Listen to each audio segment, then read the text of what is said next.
Sounds like you guys had some tips because of the Amber Alert that went out. Can you talk about the nature of some of the calls that you're getting? Yeah, unfortunately, our description of our suspected offender and even the sketch that we released yesterday has not necessarily produced any tips of really any specific nature. We do get a lot of tips of maybe this vehicle and maybe somebody kind of matches the description, somebody named Antoine. Although we appreciate the tips, we're still hoping for that one, as I said yesterday, that one big break that's going to give us that step forward. We just haven't received that tip yet.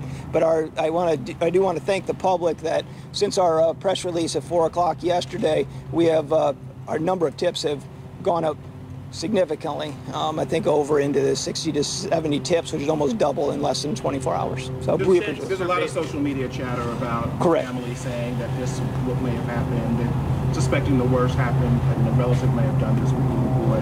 Have any of those leads panned out? Any of those tips panned out to something yet? No, nothing's panned out.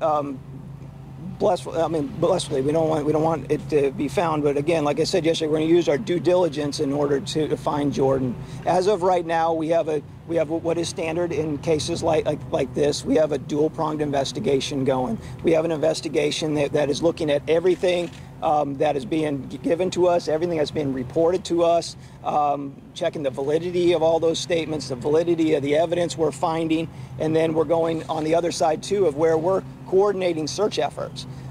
We have enough resources in which to address all our concerns today. You'll probably see activity in and about.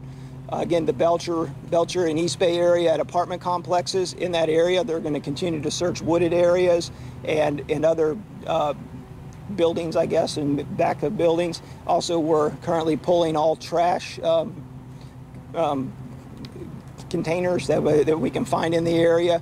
Again, just to make sure that something didn't get thrown in there. Have you seen anything since yesterday that's called into question any part of the mother's story about how this all unfolded? Nothing's changed in terms of how we're investigating this case. And will she be undergoing a polygraph test? We have not done that. We haven't asked her to do one, I guess. Will you? I have no idea what the operations will do at some point. Do you think she's been 100% truthful with investigators? I feel that she has answered all our questions so that we can continue our investigation. And what does the department make about the bloody clothes found in the family apartment complex? Do you make anything of that at this point? Yesterday, let me clarify that yesterday too, because I believe I confirmed that bloody items were found. I don't know anything about clothes, so if I misspoke, I don't know anything about clothes. I know bloody items were found. One thing we do know, as we talked about in the initial press release, there was an injury that we talk about, a scar or a scrape. He did have an injury. So, and that injury did result in him getting butterfly stitches at a local hospital. So the blood and things in the home don't necessarily, as I tried to impart yesterday, don't necessarily tie to this investigation. But again, like we said, we don't want to ever have to go back, so we're going to collect everything that we can get. What was the cause of that injury? I think he just fell. Why was that? I don't know. I can find out. And again, I'm just giving you what I believe. I don't know. Is it in any way to the DCF investigation? No, I don't believe so.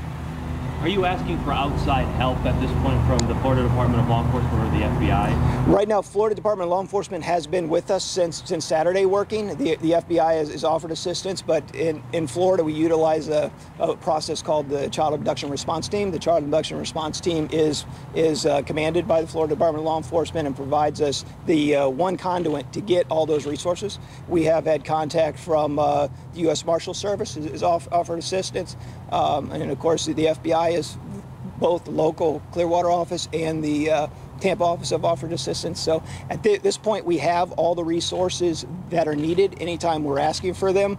I know yesterday we asked for significant resources from the Pinellas County Sheriff's Office, and Sheriff Bob Galtari was very quick to provide those. We know we get those again.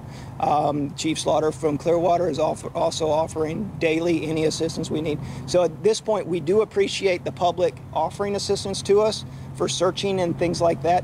But at this point, we do have enough resources to accomplish our mission. Family members have made some pretty public comments that they haven't seen this child alive in about a week.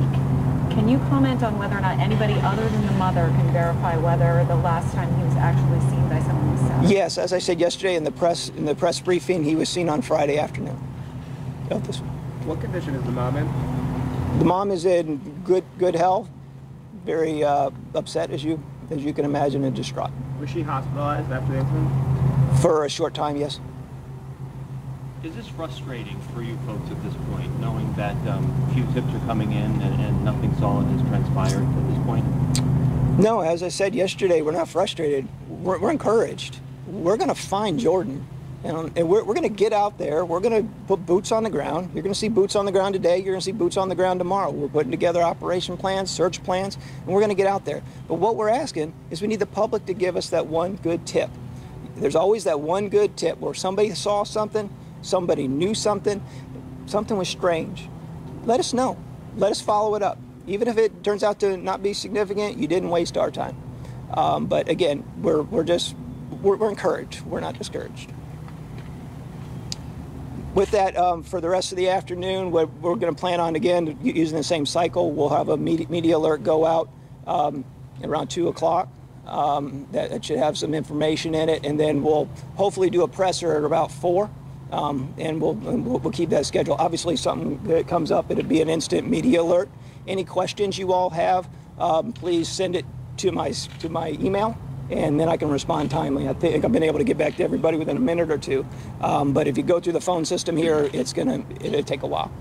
Is there anything else we can do for you all that to make? Because we appreciate your assistance, and we want to make sure we're making this as easy as we can for y'all too. Thank you. Thank you, sir. All right, you're good.